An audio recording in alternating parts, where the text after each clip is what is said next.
Well, as the weather turns to fall, October, November, December, that's the deer breeding season. So you have male deer called bucks that start chasing the female deer, the does around, looking to breed.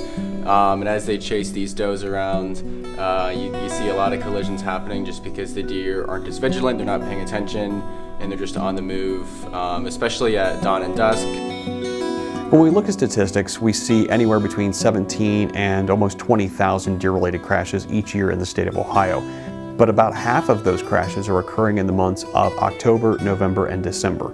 So we are in prime deer crash season right now. Be aware of the habitat areas you're driving through. You'll see a lot more deer along fence rows, around like riparian corridors, than in forested habitats as well. So in those areas especially, be extra vigilant. Use your high beams at night.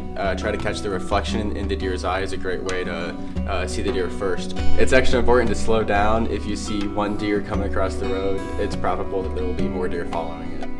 If you are in the unfortunate situation where you do hit a deer, you should notify law enforcement. You can call the Ohio State Highway Patrol by dialing pound 677 and they can send a state trooper to you, or you can reach out to your local law enforcement agency and they can send somebody out for a crash report. We see a lot of crashes where people will swerve to miss the deer and instead they hit a guardrail or they hit a tree or a pole or unfortunately another vehicle.